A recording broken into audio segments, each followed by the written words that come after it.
Hey guys, welcome to our review of Kamen Rider 01, episode 6. This is definitely the 6th time we've tried this. As always, I'm your host of Frozen Stratos. Here with me today we have Cinder Blaze and Makotoa. Dudes, welcome back. We watched this episode yesterday because we've got a brand new structure for the watch-alongs and reviews that we'll talk about at the end of this episode. But yeah, I liked it. It dealt with a lot of heavier, like, intellectual issues, like philosophical sort of dilemmas, and I'm glad that it didn't like pull any punches for it. Outside of the whole idea of, oh well, we'll get into it. The main point of discussion, at least for us coming out of the episode, was something like, oh yeah, it was really cool that they decided to deal with Humagear AI having the likeness of a person who was at some point either living or is currently living. In this case, it was someone who had previously lived. Yeah. Deceased. Yeah. Yeah. And, like, one of the reasons I really like this dilemma is it brings like a lot of like the world building into play. Because like then we kind of like learn some of the background information. It's like, oh well, you can't have human gear who look like other people, and that kind of like brings its own kind of like It's like its level own of set of like realism. like realism, and also like those are probably like problems that they probably had to deal with in the past, and like they probably have like a reason for why like it's kind of like shaped to today, and just kind of like just makes it.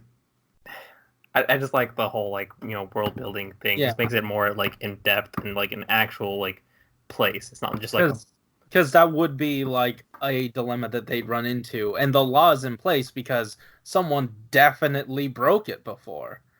Yeah. It doesn't seem like a healthy thing to do, or I mean, even just potentially desecrating the memory of the person who's passed away by doing something like that. Like you don't have their permission.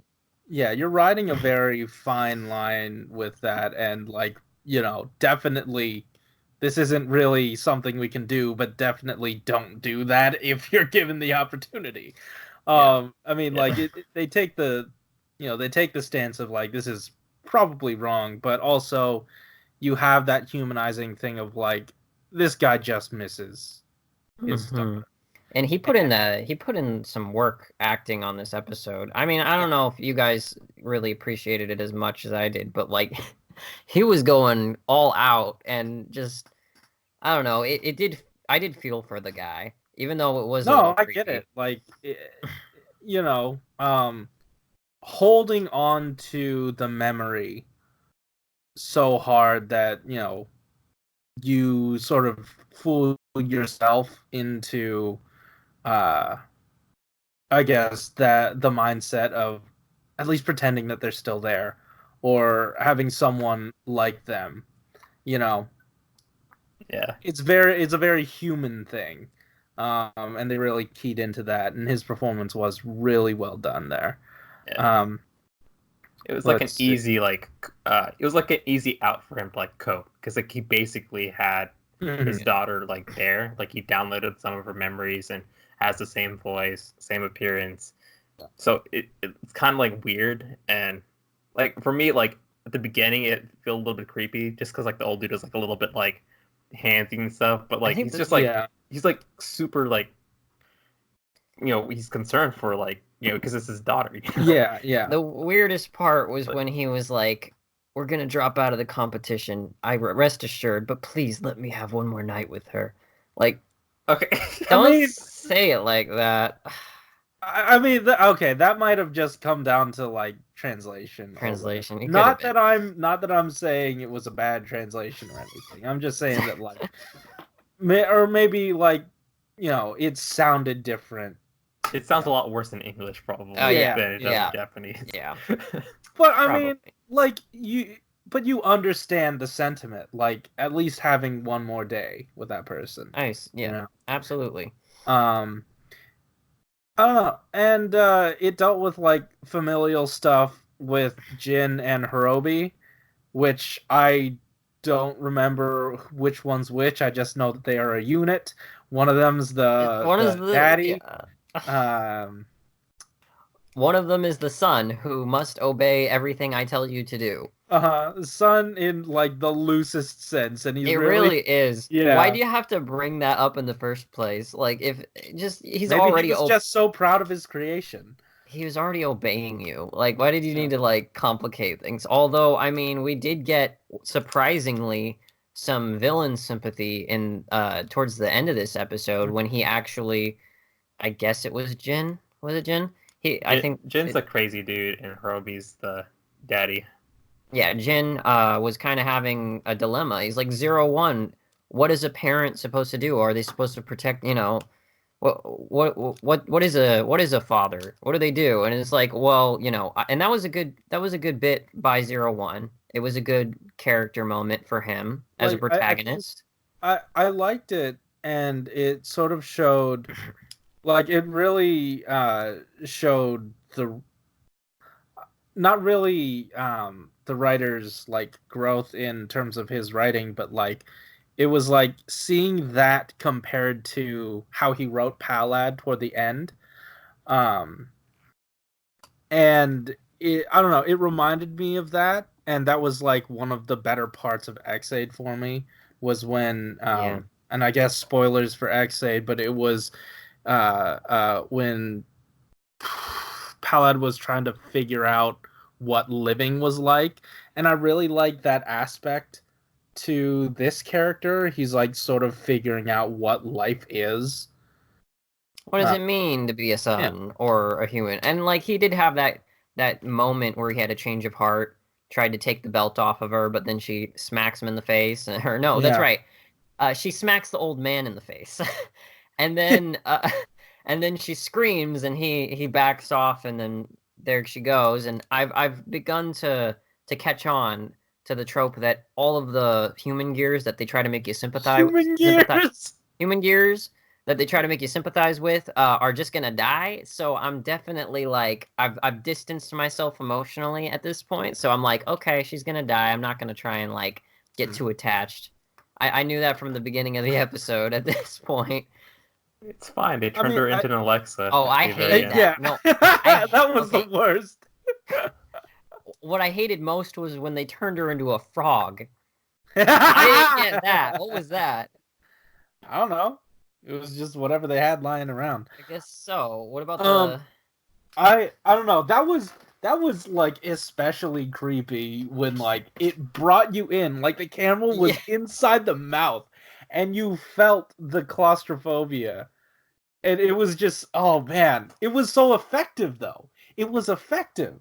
And I appreciated, I mean, again, it sort of calls back to last episode, what I was saying about how, and I guess Alex, you went there for the review, but I was saying like, a lot of the Huma gear that 0-1 runs into eventually develops some sort of sentience, and we get to see that sentience being like developed here. Like we saw her shift and be like, "Oh, I'm supposed to call you Dad," but then no. Oh, that sucked. That was okay. Whoever she is as the actress was doing a real good job, like portraying that kind of like AI on the Fritz type stuff. That got me. It did. She had the flashbacks and everything too. Yeah. Like that was definitely a little bit like harder to pull off, and like she definitely sold that part. So props to her. But like I want to like backpedal. Backpedal a little bit. I personally was not a fan of the Jin stuff. I feel like, especially like this early on in the series, I was not expecting sympathy points for the villain this early. It's not even like the sympathy points. I didn't feel any for it. But like when you kind of just like drop that like familial like bond type of thing, like like that's like an easy plot to kind of just like throw in at times. Just like oh, I'm gonna throw in this like random term that like of course an AI wouldn't know, and it's gonna cause them to like melt down And when like a grown ass man is like being like, what is a family and shit like that.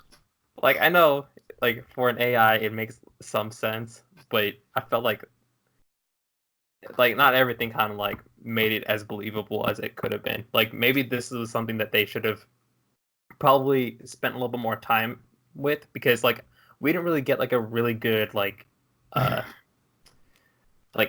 indicator for like the relationship between like Jin and Hirobia all too much. Like we know like he's like the lackey all too like for the series so far, but for him just kind of like drop, "You are my son." I'm just like, what? Why? It was really out of nowhere. I mean, I definitely agree that, you know, it could have been developed a little more early on, or at least touched on more. But the fact that like each episode we're seeing different AI like realize that, like, you know, oh, they have a little bit of sentience, or like they have a little, you know, they can think for themselves a little bit. And he realized that was his like aha moment, and it sort of brought him down the path of trying to figure it out. And like I said, like that sort of thing we've seen in all these episodes prior. So I don't know, like for me, I think it worked. Yeah, like the only reason I'm not too like anal about it is because of like how it worked within the episode, because it just like it like went really well with the subplot, and it's like really like it's really easy to like kind of transition him over to the good side if he's gonna survive, that is. Because like for like a lot of the AI, when they kind of get corrupted and like changed via Metsubo Jinrai.net or whatever, Arthur still kind of like finds a way to like fix them at the very end. So maybe that's like they're gonna parallel that. Does he? No, those are he new, does not. None of them survive. AI. Or not like like save like the original thing, but like at least like he has like a replacement for them, which is kind of like I don't know if like the other ones like he found either like a backup copy or something like that. Like maybe he's gonna like salvage them in a similar, or salvage him. He did in a that at least once, way. yeah. Had a backup. Yeah, but just save all of his back recordings. Up the abs guy. Yeah, they did. Pretty sure they did. Oh, he went splat. He did. He went splat. It's okay. True.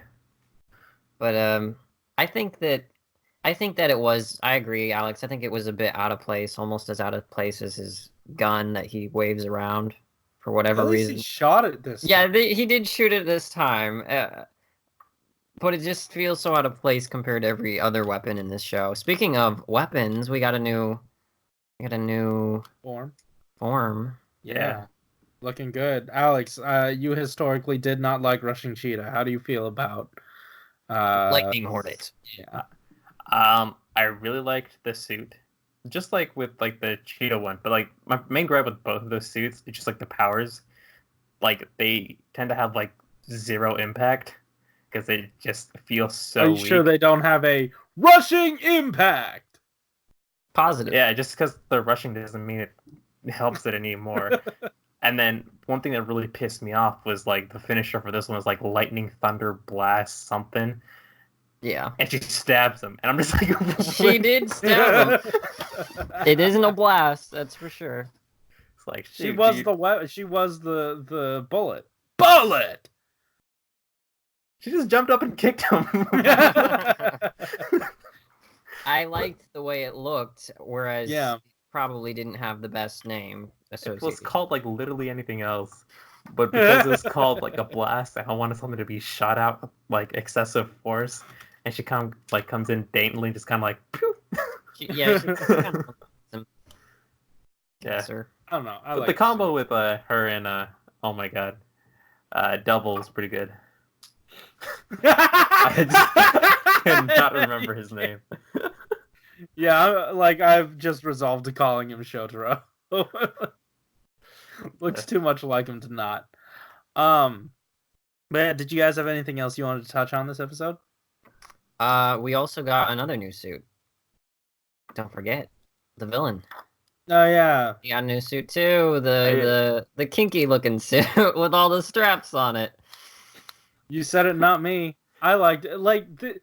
My main gripe with it early on when I saw like the press photos was like it had that like checker pattern on it. Yeah. And you, Michael, you and I know like you use or like the EVA foam or whatever to make suits, and it just looked like they flipped it over. And then I know which part you're talking about. Yeah, because it's got the tread, right? Yeah, it's got the tread print. It's got the you know what? I'll metal grab it. Okay, Corey, you do that. It's got that fake metal plating tread for like, it's like a yoga mat type stuff that we're talking about. We've used it for cosplays in the past.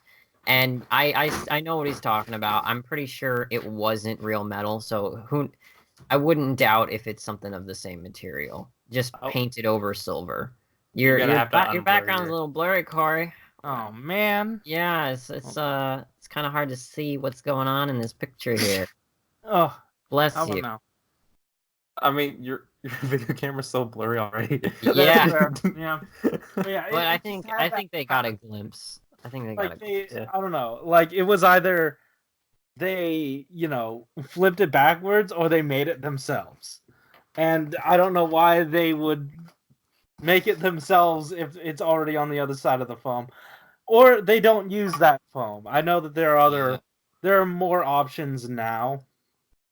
But yeah, like honestly, like I found like the suit kind of like generic looking.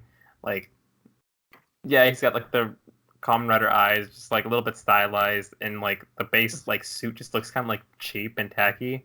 Mm-hmm. And like the pink really doesn't help because it's like super bright and you can like see like the detail of it looking so bad. It's weird seeing him in pink because his base level outfit doesn't really have much. The only pink on it is a little like rope tied around his waist, which isn't even fully visible because of all the other tattered rags that are on him.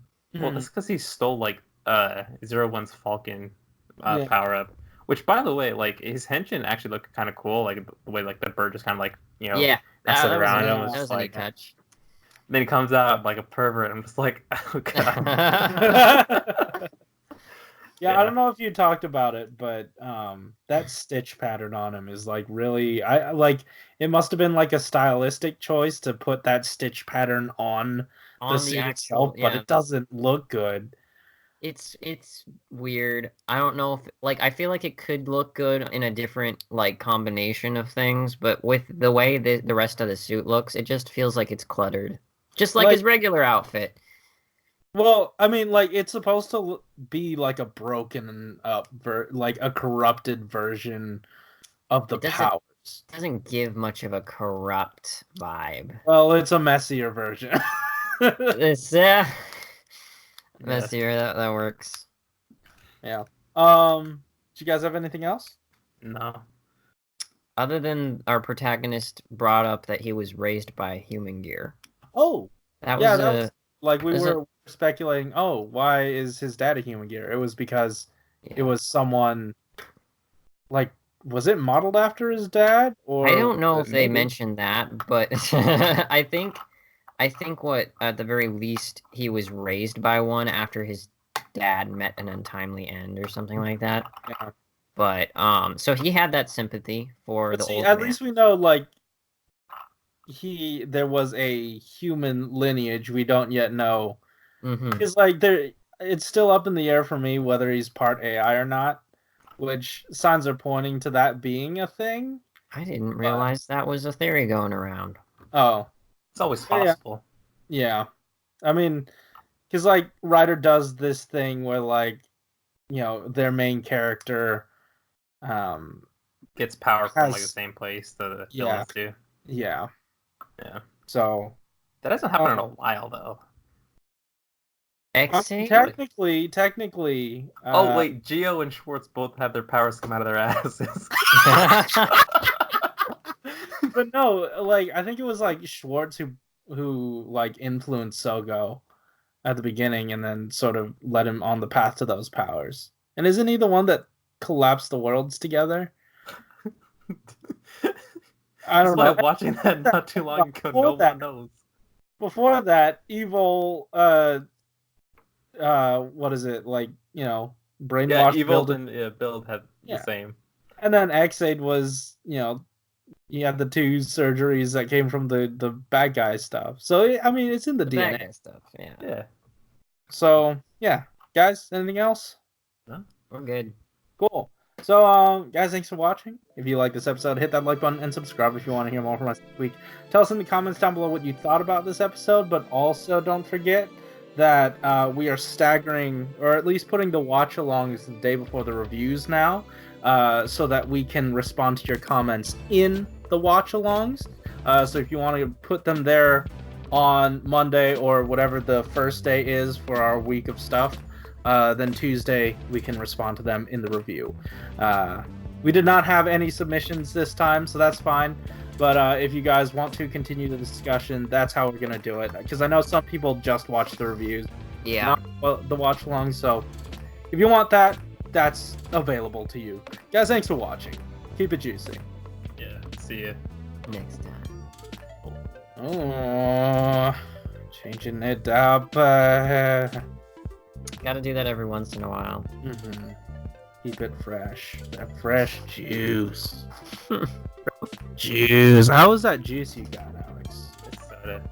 Oh, You lied.